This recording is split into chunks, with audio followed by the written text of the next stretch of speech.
Hi makers, welcome to your Sign of the Month project. I'm really excited about this one because it's gonna hopefully help you guys remember those important events and birthdays in your family. So let's get started on how we make this. So in your packet you have our backer board, the family cutout, the celebration cutout, and then a stencil with the days of the month. You also have a little packet of all of the discs and the hardware that we're gonna use to attach them, and a piece of twine to hang it. The first step is going to be very simple. You're just going to want to open up that project.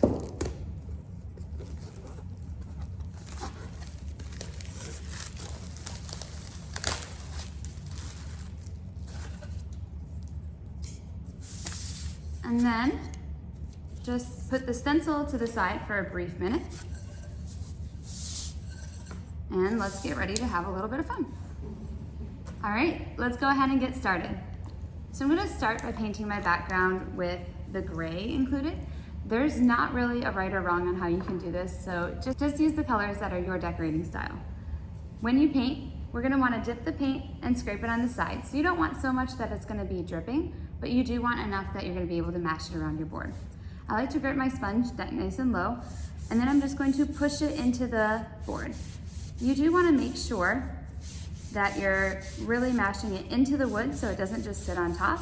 You don't want it shiny on the board as you paint it because then it's just gonna sit on top and cause some issues with the stencil. As you run out of paint, just dip again and spread it around some more. If you put it on in a really light way, it's gonna look a little bit more like a stain. If you add a second layer, then it'll have a fuller coverage and look like paint.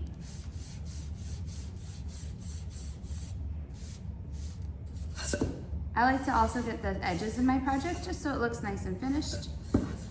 And you can also choose if you would like to paint the back or not. That is completely up to you. Once you have the background the way you like it, you're just gonna take this and put it to the side for a minute and let it dry. Then we can start working on our backing of our family. I personally am going to paint this with the navy color included.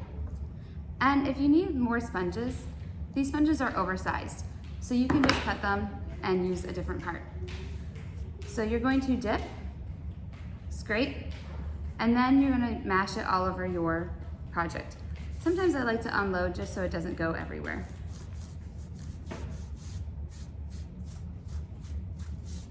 Go ahead and mash all over. Once you have it solidly covered, go ahead and put that off to the side, and we're gonna work on our celebrations. When I get to the smaller projects like this, I like to use the white sponges just because I find the yellow ones to be a little bit cumbersome. So on this, I'm gonna dip, scrape. You can unload lightly, and then just hop straight up and straight down with a little bit of paint. If you use a lot of paint, it will go over the edges, and it's up to you if that bothers you or not. You can always come back and kind of color them back in with a Sharpie or paint them all solid color. Although a lot of times it doesn't really show.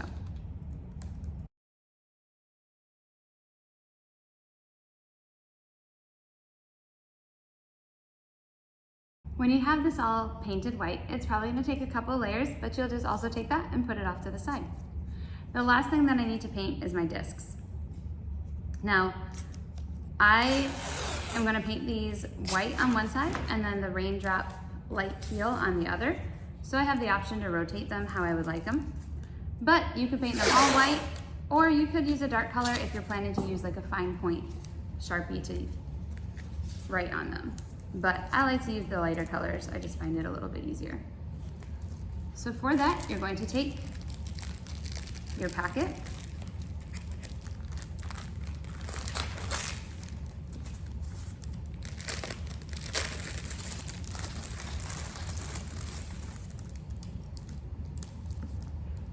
and in your packet you will also find a little tiny dot that is the top of your eye.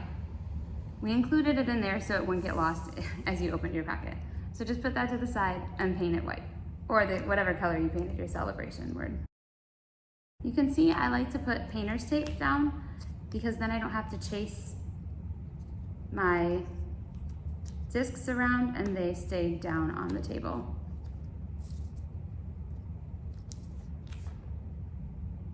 And then I'm going to use the same hopping method to paint all of my discs.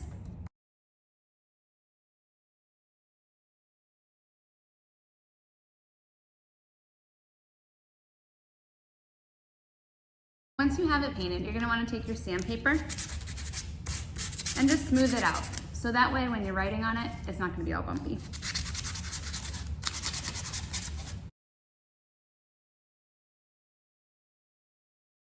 So we only have one more step left. We want to sand our board so we can put our stencil on for our names.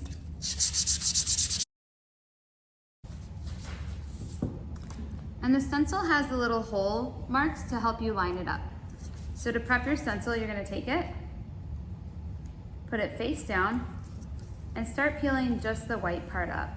If any of the blue comes up with it, you'll want to push down, crease it, and pull back at a straighter angle so everything stays down. So no blue should come up on the white, because those are the centers of your letters, so we need those. After you have it peeled, flip it over and line up the holes. And that way, you know it's straight. Push it down, and then you're gonna take the clear part and roll it straight back. Again, making sure that no blue comes up on your clear and that they all stay down on the board. All right, our last step is just to sponge it. So I'm gonna use the same white sponge, dip, scrape, always unload on a paper towel or your scrap paper, and then you're just gonna hop straight up and straight down over here. Now, if you find your sponge is too big, because it's a narrow area and you don't wanna go over, just cut your sponge in half, long ways, and it's about the perfect width to fill in these letters. So I'm just doing one light layer, and then I'll come back and do my second layer. That way I'm not putting excess paint that's gonna run underneath my stencil. Dip, scrape, unload, and then come through and do your second layer. It should never be shiny on top of your stencil, because then the paint's gonna go underneath and cause those bleeds, which we can touch up with our included touch-up brush, but it's easier not to. When you have it all filled in the way that you like it, you'll just take the tweezers or a safety pin, get it started and peel up your stencil.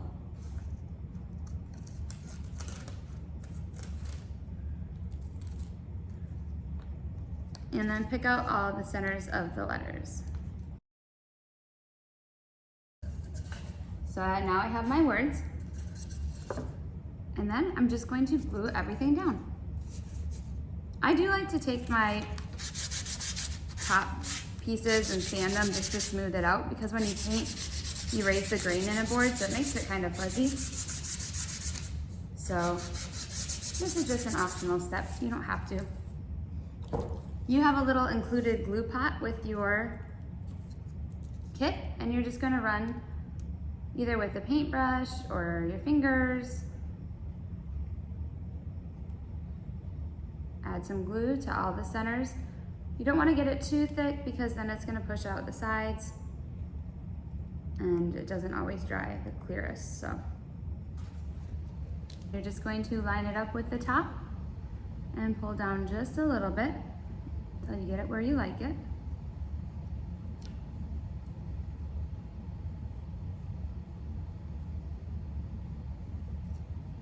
And push down. And then we're going to repeat that same step with our celebration word. With these thinner ones, sometimes I will take it and kind of push it on the paper first, just to make it not have excess glue. And you'll be able to line this up in the outline of celebrations.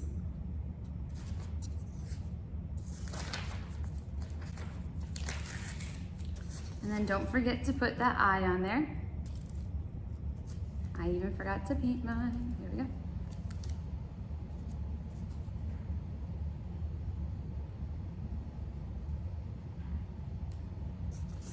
And then you're gonna take the included twine, run it through, and tie a double knot. And you can make it to the length that you want it. I personally don't want to put it too high because I'm gonna make it pretty tight to my board. And when you go to put your rings on, when you're dealing with a jump ring, you don't want to pull them apart, you want to twist them open. So I'm just going to take it and twist it slightly open, feed it through, and then hook it on whichever month you need it on. And there you have your family celebration board. If you're struggling with your jump rings, a pair of pliers can help you get a little bit more leverage on opening and closing them. But the good news is once you have them up there, you don't have to adjust them anymore. And they're gonna be nice and sturdy and they won't fall off. So hang them wherever you have your birth months for your family and your celebrations and your anniversaries or even special occasions. We hope that you love this project, and please make sure you give us some feedback on our website at www.paisleygracemakery.com or shoot us an email at info@paisleygracemakery.com. Thank you. Hi makers, we decided to spoil you a little bit this month with our clock as our main project. This is by far one of the most valuable projects that we've been able to put into our maker box, and because you even have the mechanism to make it work. So let's get started and have a lot of fun. Your first step is going to be just simply to open up out of the package.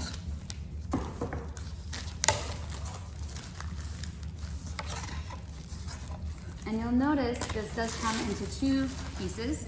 You have your top part, that's your numbers, and your base. It's important to notice the way that you have the orientation of these bars, because in your kit you have a sawtooth that we're going to place right here, and you want to make sure that you know this is the up when it gets to be putting on your numbers. So I like to lay it this way so I can remember when I get that far. All right, so with no further ado, let's get started. To paint the background of your clock, you're going to use a yellow sponge. We're going to dip it into the white paint, scrape it on the side, and you're going to mash it to try and really get through the layers of the wood. Now, I'm just going to use white. You can make this whatever color you want, so don't limit your creativity. The white is going to take the most number of layers just because it is a color that doesn't have a lot of primer to it. So just build those layers slowly. Don't let it be shiny on top of your board. And get a nice, good coverage. Well, that first layer is drying. I'm gonna go ahead and get started on my numbers. So I'm going for just a really simple look of just white and gray for my clock. Again, you can use whatever colors you like, but I like the simplicity. So I'm loading, I unload a little bit, and then I'm just gonna use the white sponge to dab straight up and straight down over my entire clock.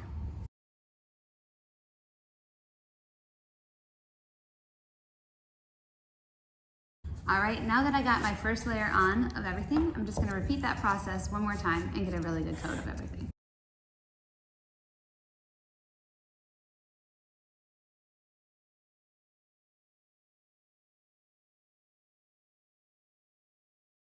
Once you get it in a solid white, you have the option to dry brush distress. You don't have to, but it adds a little bit of rustic, shabby chic Joanna Gaines look to it. So to do that, I'm gonna dip my brush just lightly into my paint and then heavily unload on a scrap paper or paper towel. Then in the same direction that I was using my brush strokes, I'm gonna very lightly, like almost a Tai Chi tickling motion, just go edge to edge across the board.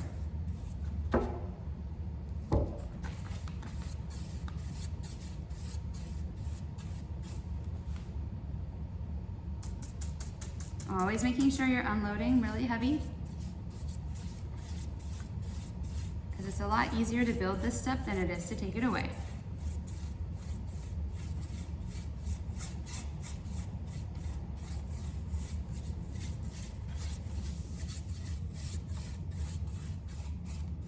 So you can add as much or as little distressing as you would like.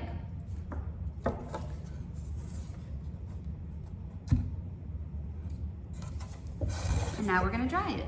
All right, I got it back from the blow dryer. And I do want to take my sandpaper now and go over the whole thing and smooth it down. At this point, I want to take my clock numbers, and with the pot of glue included, and a paintbrush or your fingers, put glue a little bit around the entire design.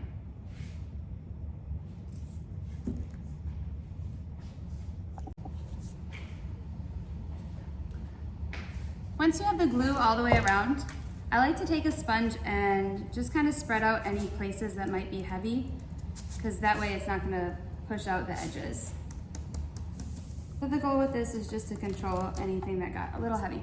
Now, as a reminder, you want to look at that backing, and I'm making sure I put it straight up, so that way when I have my hanger on there, this is at the right thing. And then you want to find your 12 and put that straight up top.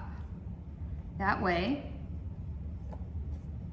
it's all going to be the right way when we add our hanging. So just set it on there. Make sure that it's flush.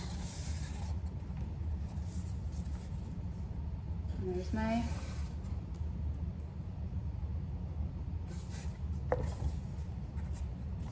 crossbars there.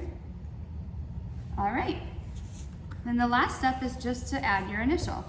So we're going to do that with our stencil. I'm going to take it and put it face down. Peel back straight. So everything should stay down. Then lining up with my 12, place it in the center of the circle. Push down with your hand. And then there's a clear transfer layer on that. You're just gonna peel that straight back.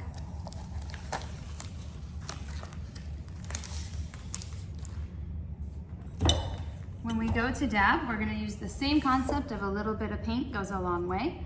Use the white sponge, the flat part, dip, scrape, unload, make sure it looks pretty dry, and then hop straight up and straight down. And you'll probably do 2, maybe 3 layers to get a good coverage.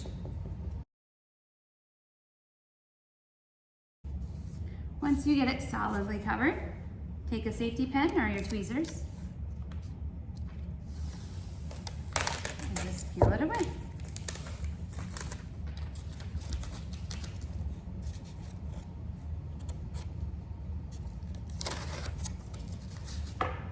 Our last step is going to be to apply your hardware and then install your mechanism.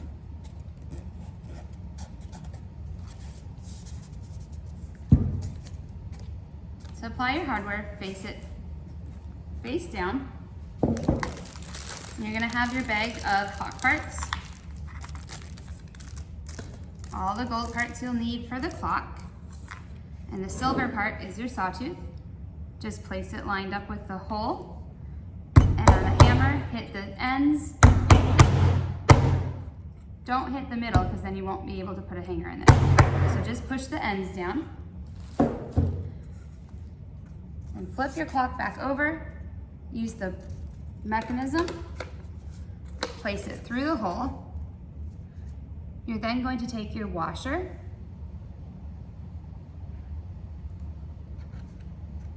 place it down, take the nut, and then my hand is on the back piece, holding it flush to the board, and I'm going to spin this down until it's tight.